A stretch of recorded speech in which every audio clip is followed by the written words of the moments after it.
आप जानते हैं झारखंड पीडिया में एक मंथली जीएस सीरीज़ में झारखंड बेस्ड आरंभ किया हूँ, जो जनवरी से शुरू हुआ है। जो मोस्ट इम्पॉर्टेंट जो होता है एक मंथ का, उसको मैं इसमें कवर करता हूँ, जो एग्जामिनेशन पॉइंट ऑफ व्यू से बहुत ही ज़रूरी है। चाहे आप किसी भी तरह के एग्ज़ाम को अटेम्प्ट ले रहे हैं जो कि झारखंड से रिलेटेड है। इसीलिए आज इस सीरीज में हम लोग बात करेंगे फरवरी मंथ की। तो फरवरी मंथ के जो मोस्ट इंपॉर्टेंट न्यूज़ होंगे एग्जामिनेशन पॉइंट ऑफ व्यू से, चलिए उसको कवर करते हैं। तो सबसे पहले हम लोग शुरुआत करते हैं। चलिए, और जैसा मैंने कहा कि मैं सिर्फ सामने किताब रखकर उसको पढ़ने में भरोसा नहीं करता हूँ, मैं बोर्ड के माध्यम से आपको समझाने, इंटरेक्ट करने का कोशिश करता हूँ, ताकि आप अगर एक बार पूरा एपिसोड देख लेंगे, इस क्लास को देख लेंगे, तो फिर आपको फरवरी माह का जो जीएस झारखंड से रिलेटेड है उसको लेकर परेशान होने की ज़रूरत नहीं होगी। इसलिए चलिए, पहला न्यूज़ जो मोस्ट इंपॉर्टेंट रहा है उसमें क्या है कि झारखंड खेल नीति 2022 के तहत पेंशन की घोषणा हुई। चलिए इसमें लिखते हैं झारखंड खेल नीति। ऐसा ही सीरीज आपने देखा होगा जनवरी 2023 का, निश्चित रूप से वो बहुत ही लाभदायी है। चलिए फिर हम लोग अभी देख रहे हैं किसको, तो फरवरी को। तो झारखंड खेल नीति 2022 में क्या हुआ कि झारखंड खेल नीति 2022 में सरकार द्वारा घोषणा की गई किसकी, तो पेंशन की। ये पेंशन की राशि कितनी होगी, सारा सवाल ही है। आने वाले समय में देखिएगा कि इसमें से कोई एक सवाल बन जाएगा। तो झारखंड खेल नीति 2022 के तहत पेंशन दिया जाएगा 10,000, लेकिन इसमें एक्सेप्शन क्या है कि ऐसे प्लेयर्स को नहीं दिया जाएगा जो क्या है, जॉब में है।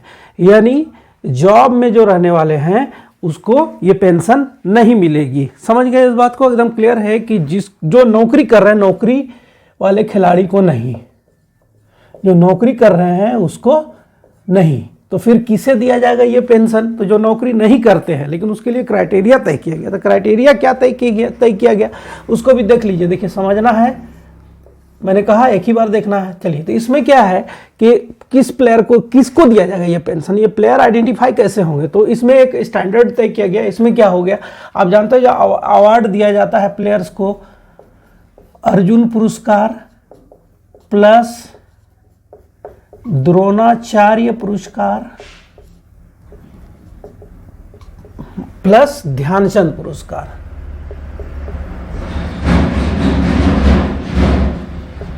इसमें क्या होगा कि अर्जुन पुरस्कार, द्रोणाचार्य पुरस्कार, ध्यानचंद पुरस्कार से जिसे सम्मानित किया गया और नौकरी नहीं, जिनको नौकरी नहीं है उनको 10,000 रुपये पेंशन दिया जाएगा। ये 3 अवार्ड हो गया। साथ में क्या है, अब साथ में है कि कोई भी प्लेयर जो ओलंपिक में भाग लिया है, जो ओलंपिक में भाग लेने वाला खिलाड़ी,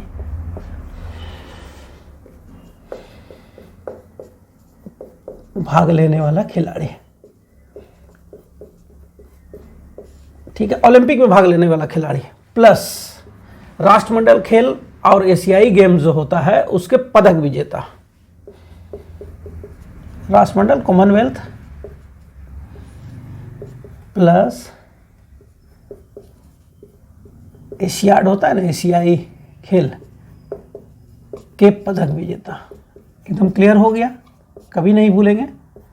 क्या है इसमें कि पेंशन किसे दिया जाएगा वो स्पष्ट हो गया, कितना दिया जाएगा वो स्पष्ट हो गया, कौन सी नीति है वो स्पष्ट हो गया। ठीक है, चलिए ये पहला न्यूज़ था।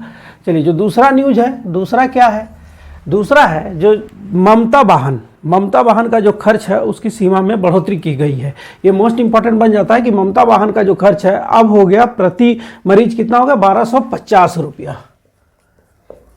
ममता वाहन, इसमें क्या होता है, ममता वाहन में किसको ले जाया जा सकता है, ये वाहन यूज कौन कर सकता है, आप जानते हैं अच्छी तरह से, गर्भवती महिला या फिर शिशु जो 1 वर्ष तक का हो। यानी गर्भवती महिला और 1 वर्ष तक के शिशु की माता को अगर किसी भी तरह का एम्बुलेंस सेवा की जरूरत हो तो ममता वाहन द्वारा निःशुल्क किया जाएगा, क्योंकि सरकार इसका खर्च वहन करती है और सरकार जो खर्च वहन करती है वो होता है 1250 रुपया।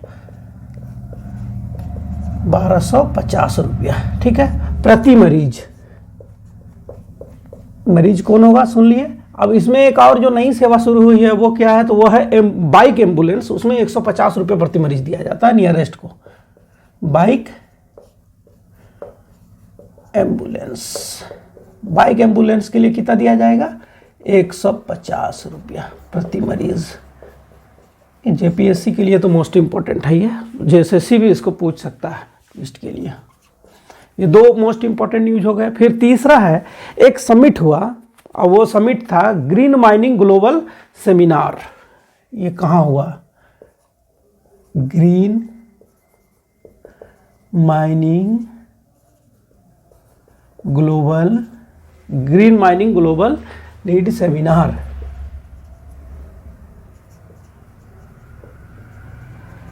ये कहाँ? ये रांची में समिट हुआ। ये है पूछ दे कहाँ? CCL का ये सेमिनार था, रांची में हुआ। कहाँ? ICFAI यूनिवर्सिटी में।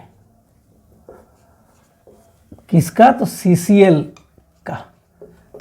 ठीक है, ये एक इम्पोर्टेंट हो गया। फिर चौथा हम लोग आते हैं, कुछ खेल से जुड़ा हुआ है, मोस्ट इम्पॉर्टेंट है। चौथा में क्या है? ये जो सैफ अंडर-20 फुटबॉल गेम खेला जा रहा है, सैफ साउथ एशियन फेडरेशन, जानते हैं सैफ का। इसका अंडर-20 क्या फुटबॉल, इसका अंडर-20 फुटबॉल इंडियन टीम जो है ना, इंडियन टीम, जानते हैं इसमें झारखंड के कितने खिलाड़ी का चयन हुआ है? 7 खिलाड़ी इसमें झारखंड के हैं। 7 खिलाड़ी, ये महिलाओं का है। 7 खिलाड़ी कहां से? झारखंड। और इसमें ही एक और सुन लीजिए कि भूटान के अगेंस्ट में एक झारखंड की ही खिलाड़ी अनीता ने हैट्रिक भी किया। अनीता का हैट्रिक किसके अगेंस्ट में? भूटान के अगेंस्ट में। ठीक है, ये क्या? तो सैफ अंडर-20 फुटबॉल जो है इंडियन टीम चुना गया। ये 7 खिलाड़ी, ये किसके लिए? तो महिलाओं के लिए। महिलाओं का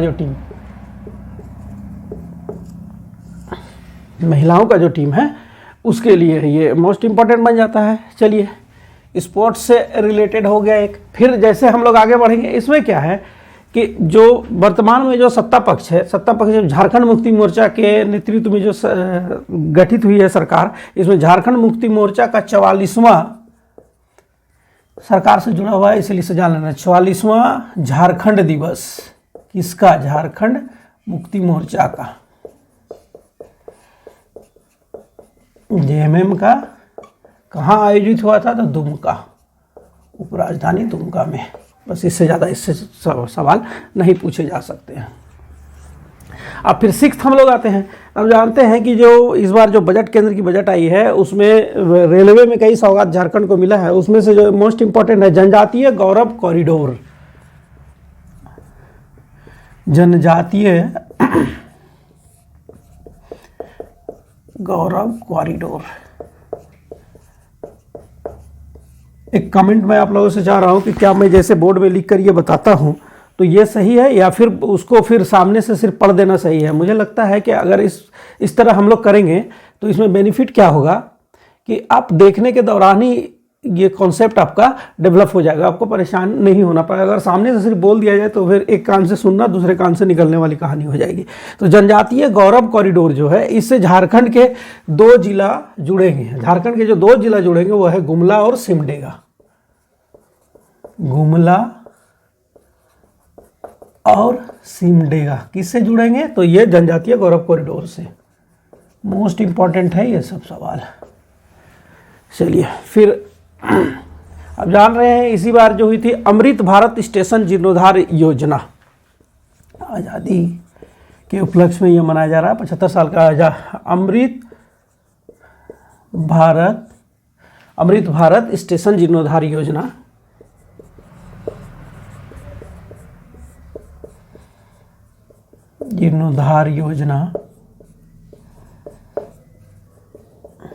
इसके तहत जानते हैं झारखंड के कुल 57 स्टेशन को मॉडर्न किया जाएगा। यानी कितने स्टेशन झारखंड के शामिल हुए? रेलवे स्टेशन झारखंड के कितने रेलवे स्टेशन शामिल हुए? 57। मोस्ट इंपॉर्टेंट बन जाता है। चलिए, एक और इंपॉर्टेंट इवेंट, इफ्को का नैनो यूरिया खाद कारखाना। इफ्को का नैनो यूरिया खाद संयंत्र का शिलान्यास कहाँ किया गया? जसीडी इंडस्ट्रियल एरिया में। कहाँ? देवघर। जसीडी इंडस्ट्रियल एरिया कहाँ हो गया? देवघर।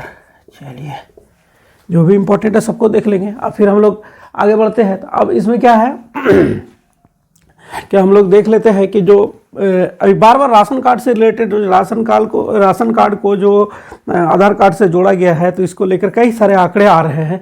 इसी आंकड़ों में से एक आंकड़ा जो पूछा जा सकता है वो है कि राशन कार्ड धारकों की संख्या झारखंड में कितनी है, तो वो 60,23,395।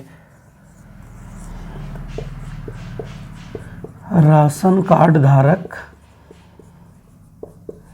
झारखंड में कुल कितने हैं, तो 60,23,395। 60,23,395 देख लीजिए, कई दही सैकड़ा हजार 10,000 लाख 10 लाख कुल राशन कार्ड धारक कितने हो गए, तो दिख गया हम लोग को 60,23,395। अब एक जो विवाद, काफ़ी इसको लेकर विवाद भी हुई थी, चलिए उसको जान लेते हैं। एक मोस्ट इंपॉर्टेंट बन जाता है झारखंड राज्य कृषि उपज एवं पशुधन विपणन विधेयक।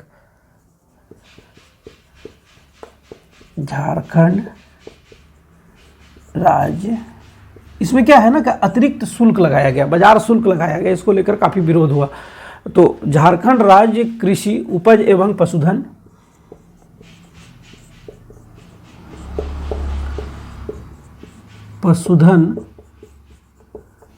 विपणन विधेयक 2022। अब इसमें क्या है, देखिए झारखंड राज्य कृषि उपज एवं पशुधन विपणन विधेयक 2022, इसमें सीधे सीधे पूछ जाएगा कब बना है, लेकिन चलिए हम लोग इसको देख लेते हैं। इसमें क्या है, दो चीज़ को देखना है। इसमें क्या है कि अतिरिक्त बाजार शुल्क की बात है, तो यह अतिरिक्त बाजार शुल्क किसमें दे होगा, तो इसमें है कि अतिरिक्त बाजार शुल्क जो होगा 2% होगा सभी इसमें, अतिरिक्त बाजार शुल्क। और सब जो टैक्स चल रहा है लेकिन इसमें भी देना होगा। ये हो गया अतिरिक्त बाजार शुल्क, कितना परसेंट है, मोस्ट इंपॉर्टेंट 2%। लेकिन इसमें साथ में ये भी जोड़ा गया है कि जो बहुत तेजी से खराब होने वाला सामान होता है ना, उत्पाद जो होता है ना, जो बहुत तेजी से खराब हो सकता है, जल्द खराब होने वाला, उसमें क्या है कि इसका जो शुल्क है होने वाला जो है, इसका शुल्क 1% रखा गया है। ये बार बार मैं कह रहा हूँ क्या कि ये अतिरिक्त शुल्क है, अतिरिक्त बाजार शुल्क है। ये पहले से जो टैक्सेशन सिस्टम चल रहा है वो चल ही रहा है, उसके अतिरिक्त इस शुल्क की बात हो रही है। चलिए अब आगे, ये झारखंड राज्य किसी, ये मोस्ट इंपॉर्टेंट बन जाता है। चलिए अब 11वां देख लेते हैं हम लोग। तो अब जानते हैं झारखंड का एक ऐसा क्षेत्र, समझ गए, लिखने के साथ ही बूढ़ा पहाड़, गढ़वा क्षेत्र। बूढ़ा पहाड़ जो है, बूढ़ा पहाड़ में 75 वर्ष के बाद बिजली पहुंची है, यानी आज़ादी के बाद पहली बार बिजली पहुंची है। बिजली की व्यवस्था कहाँ, बूढ़ा पहाड़ में। आप ये भी तो जानते होंगे ना, बूढ़ा पहाड़ को लेकर एक योजना चलाया जा रहा है जो मोस्ट इंपॉर्टेंट योजना बन चुका है, वो क्या है, बूढ़ा पहाड़ डेवलपमेंट फंड। ये तो पूछना ही पूछना है। बूढ़ा पहाड़ डेवलपमेंट फंड मैंने जनवरी वाले में बताया है इसको, ये कितना है, तो 100 करोड़ का है। ये डेडिकेटेड किसके ऊपर है, बूढ़ा पहाड़। इसको डिटेल्स जानने के लिए आप देख लीजिएगा, जनवरी वाला जो ये है GS है, उसको आप देख लेंगे। इसमें 11 हो गया। अब चलिए देख लेते हैं हम लोग। एक इम्पॉर्टेंट और है जो इम्पॉर्टेंट बन जाता है, इसलिए बन जाता है कि जो 12वां में क्या है कि जो केंद्र की एक योजना चल रही है जिसके तहत विद्यालयों को स्मार्ट बनाना है, यानी स्मार्ट स्कूल। तो झारखंड में स्मार्ट स्कूल के लिए 1000 स्कूल का चयन किया गया। यह केंद्र की योजना है। स्मार्ट स्कूल्स झारखंड में कितने बनेंगे, 1000। झारखंड में स्मार्ट स्कूल्स की संख्या कितनी है, सीधा सीधा क्वेश्चन है, कितना हो गया, तो 1000। झारखंड में स्मार्ट स्कूल्स की संख्या कितनी होगी, तो 1000। आप चलिए एक 13वां पॉइंट देख लेते हैं। इसमें ये भी स्कूल से जुड़ा हुआ है। इसमें है जो प्राइमरी स्कूल है ना, प्राइमरी स्कूल में अब होगा पूर्व बालपन कक्षा 13, पूर्व बालपन कक्षा। इसका मतलब क्या हो गया कि आपका play group school, primary school में प्ले ग्रुप स्कूल वाली भी फैसिलिटी होगी। तो कितने में, प्ले ग्रुप स्कूल्स, इसको पूर्व बालपन कक्षा कहा जा रहा है। पूर्व बालपन कक्षा आ रहा है कि नहीं बोर्ड में, ये विजुअल्स हो रहा है कि नहीं, इसको देख लेते हैं। सबसे पहले पूर्व बालपन कक्षा, हाँ दिखाई दे रहा है। तो पूर्व बालपन कक्षा जो है ये झारखंड में कितने स्थापित किए जाएंगे? तो ये 7,500, ये प्राइमरी स्कूल्स में होंगे 7,500। ठीक है, ये इंपॉर्टेंट था इसलिए इसको जान लेना जरूरी है। चलिए आप आगे बढ़ते हैं। अब ऊपर मिटाना होगा तभी लिखा जा सकता है। चलिए इसको मिटाते हैं। जब जरूरत होगा तब मिटाएंगे, यहाँ तक मिटा देते हैं। जो मोस्ट इंपॉर्टेंट होगा वही, गैर जरूरी मैं ऐसे भी बातें नहीं रखता हूँ। अब अभी तक मेरे एपिसोड्स को जो भी इस क्लास को देखे होंगे आपको पता होगा कि मैं गैर जरूरी बातों को शामिल ही नहीं करता हूँ जो आपके एग्जाम्पल पॉइंट ऑफ व्यू से या नॉलेज के पॉइंट ऑफ व्यू से ज़रूरी नहीं है। चलिए हम लोग ने देखा था 13 तक, अब चलिए 14वां नंबर देख लेते हैं। 14th, तो 14th में एक जो मोस्ट इंपॉर्टेंट है कि जो सैफ एथलेटिक चैंपियनशिप 2023 का आयोजन रांची में किया जाएगा। यह अंतर्राष्ट्रीय आयोजन है सैफ का एथलेटिक्स चैंपियनशिप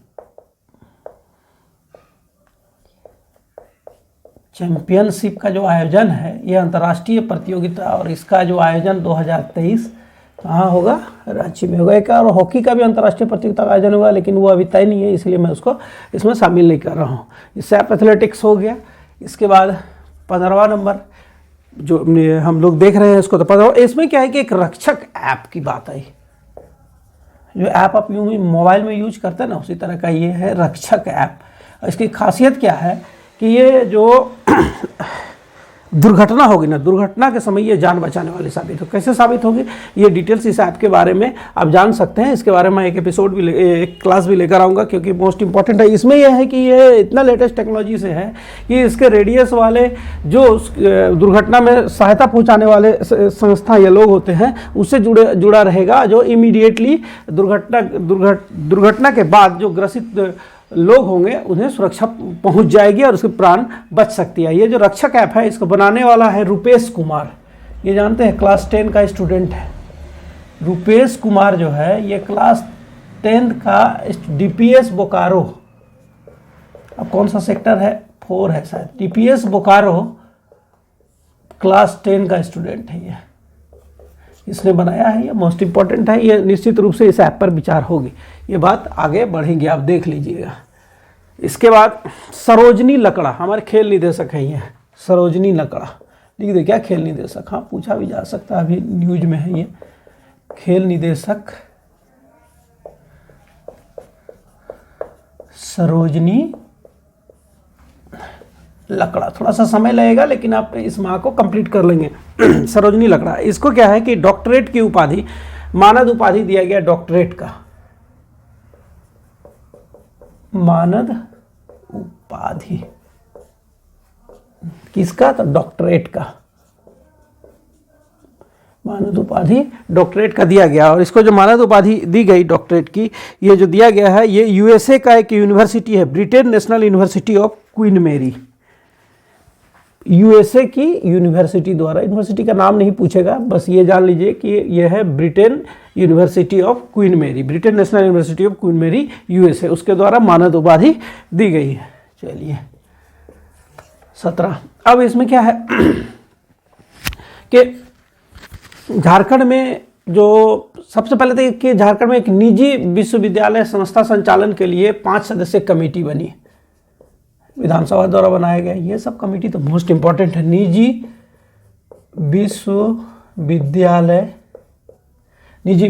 विश्वविद्यालय संचालन जांच समिति।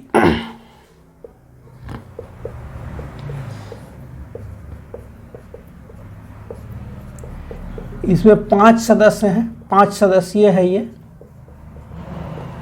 चलिए इसको भी देख लीजिए, इंपॉर्टेंट हो जाता है। अध्यक्ष पूछ लेता है इसमें, तो इसके जो अध्यक्ष हैं प्रोफेसर स्टेफन मरांडी, इसके क्या हो गए? अध्यक्ष। चलिए अध्यक्ष हो गए।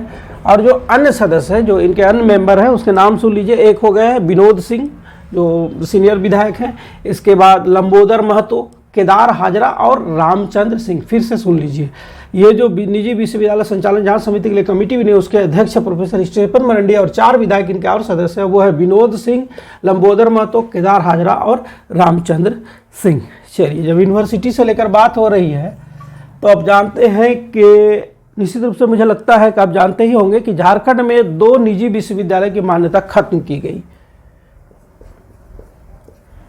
निजी विश्वविद्यालय की मान्यता खत्म, ये सवाल मान्यता, तो ऐसा सवाल पूछा जा सकता है। खत्म किसका किसका, तो 2 का किया गया है। तो एक हो गया प्रज्ञान यूनिवर्सिटी, जो प्रज्ञान यूनिवर्सिटी वो रांची, और कैपिटल यूनिवर्सिटी कोडरमा। प्रज्ञान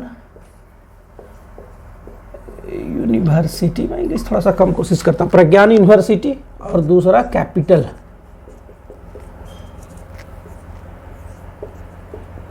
यूनिवर्सिटी। ठीक है, कैपिटल यूनिवर्सिटी, तो प्रज्ञान यूनिवर्सिटी रांची और कैपिटल यूनिवर्सिटी कोडरमा। ये 18 हो गया। चलिए 19वां पॉइंट देखते हैं जो इंपॉर्टेंट है। देखिए जनवरी में पॉइंट कम था, लेकिन फरवरी में न्यूज़ ज़्यादा है तो पॉइंट ज़्यादा है।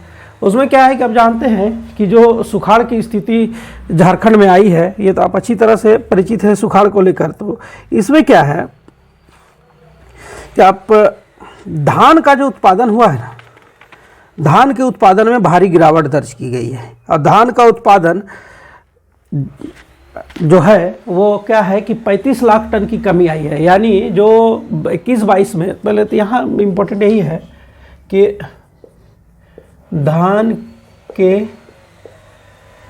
उत्पादन में कमी कितनी की हुई, ये सब जेपीएससी मेंस के लिए तो मोस्ट इंपॉर्टेंट है, और उसका प्रीलिम्स के लिए भी ट्विस्ट में ये सब आ सकता है, ऑप्शन के साथ ये सब सवाल पूछा जाए। 35 लाख टन की कमी हुई है, 35 लाख टन कमी। और ये जानते हैं कमी कैसे, इसको क्या आकलन किया गया कि 2021-22 में ये 53.08 लाख टन, ये 53.08 जो था ये पिछले इसका 2021-22 में, और उससे जो कम हुई तो कम होकर ये होगा 18.53 लाख का।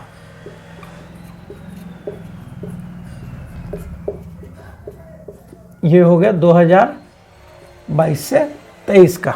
और धान के उत्पादन में कमी का कारण क्या है आप तो जानते ही हैं। आप जानते हैं कि झारखंड सरकार क्या की है कि झारखंड सरकार ने 226 प्रखंड को सूखाग्रस्त घोषित किया है। झारखंड सरकार कितने प्रखंड को सूखाग्रस्त, 226 प्रखंड सूखाग्रस्त होगा तो उत्पादन कहाँ से, 226 प्रखंड, ये प्रखंड सूखाग्रस्त।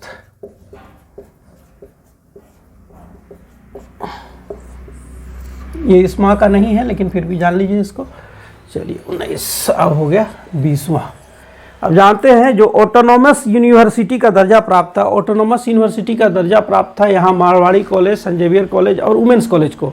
ये ऑटोनोमस यूनिवर्सिटी का दर्जा समाप्त किया गया। ऑटोनोमस विश्वविद्यालय का दर्जा किसका समाप्त हुआ, विश्वविद्यालय का दर्जा समाप्त। ये एकदम पूछने वाला सवाल हो गया, दर्जा समाप्त। 3 कॉलेज हो गए, मैंने क्या क्या, पहला मारवाड़ी कॉलेज, दूसरा वुमेन्स कॉलेज, सब रांची की है, सेंट जेवियर्स कॉलेज। ये कहाँ, तीनों कहाँ, तो ऑटोनोमस विश्वविद्यालय का दर्जा समाप्त था, मारवाड़ी कॉलेज, वुमेन्स कॉलेज और सेंट जेवियर कॉलेज, तीनों कहाँ अवस्थित है, तो तीनों रांची में अवस्थित है। चलिए 20, अब आगे बढ़ते हैं 21वां। अब 21वां देख लेते हैं हम लोग।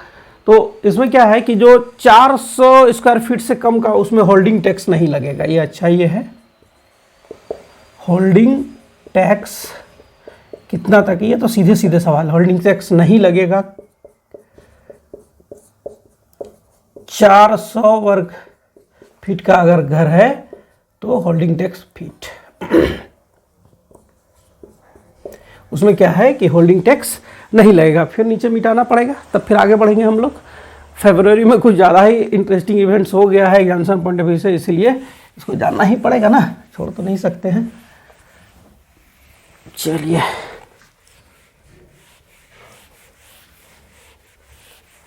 आपने सुना ही होगा, और मुझे आशा ही नहीं पूर्ण विश्वास है, आप चूँकि आप अध्ययनरत हैं तो आपको ये सारी जानकारियाँ होती ही है। जो आदि मानव का साक्ष्य मिला है सिमडेगा में, आदि मानव का साक्ष्य कहाँ मिला? तो सिमडेगा में। वो शैलचित्र, बहुत सारा शैलचित्र प्राप्त हुआ है सिमडेगा के। ये सवाल तो पूछा ही जाएगा सिमडेगा। और सिमडेगा में जो आदि मानव का साक्ष्य जो शैलचित्र प्राप्त हुआ है, वो शैलचित्र से क्या है कि आपको ये पता चलेगा कि ये आदि मानव का निवास स्थल था। तो इसमें क्या है? इसमें है फुलवा टांगर, जो जगह का नाम है, इंपॉर्टेंट जगह जहाँ से साक्ष्य मिले हैं, फुलवा टांगर, भांवर पहाड़, ये सब जगह है जहां से ये प्राप्त हुआ। फुलवा, भांवर पहाड़, ढोरी जोर, ऐसे बहुत सारे साक्ष्य प्राप्त हुए। ये इंपॉर्टेंट साइट्स बन गए हैं। ढोरी जोर, कोलेबिरा,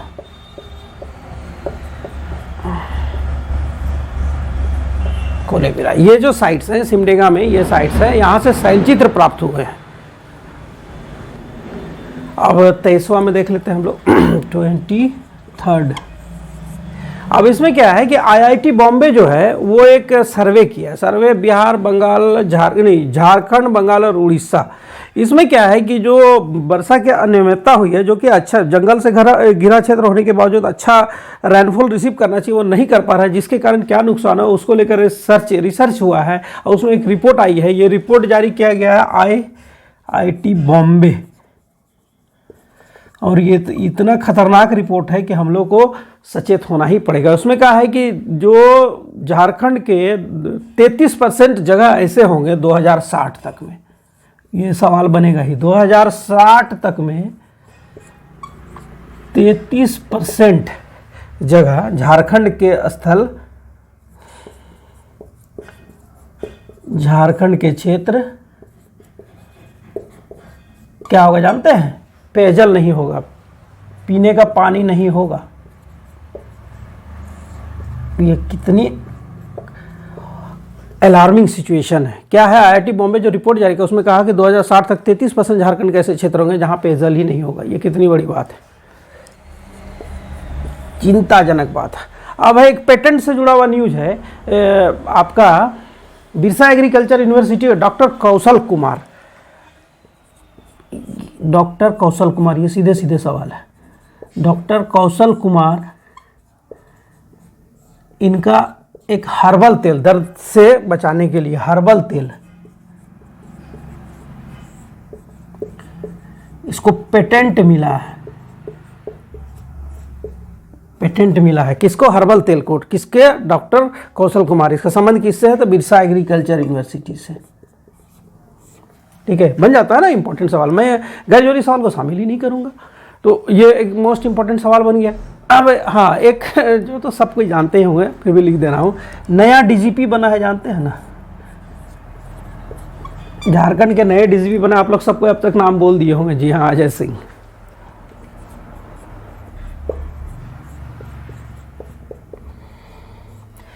अजय सिंह। ये 25 मोस्ट इंपॉर्टेंट जो बातें हैं वो आ गई। इसके साथ दो बातें और है जो अलग से मैं इस सेशन में करूंगा, क्योंकि ये लंबा हो जाएगा। इसमें क्या है, एक कि 24 जिला के लिए 24 उत्पाद का चयन किया गया है। ये पहली बार हुआ है झारखंड में कि जिला को डेडिकेट करते हुए उसके किसी प्रोडक्ट को वरीयता दिया गया। 24 जिला में 24 उत्पाद। और सड़क से जुड़ा हुआ 2 परियोजना है, उसका भी मैं ये करूँगा। उसमें क्या है, जैसे होली ट्विस्ट कॉरिडोर तो मैंने इसमें शामिल किया था, लेकिन और कुछ प्रपोज ट्विस्ट कॉरिडोर है।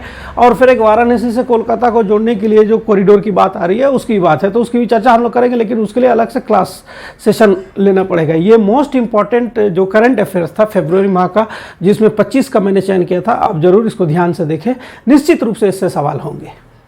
Thank you for watching. अगर अच्छा लगा हो तो लाइक, शेयर एंड सब्सक्राइब। और इसमें कहीं भी कोई त्रुटि आपको लगती है तो कमेंट जरूर करें, कमेंट बहुत जरूरी होता है।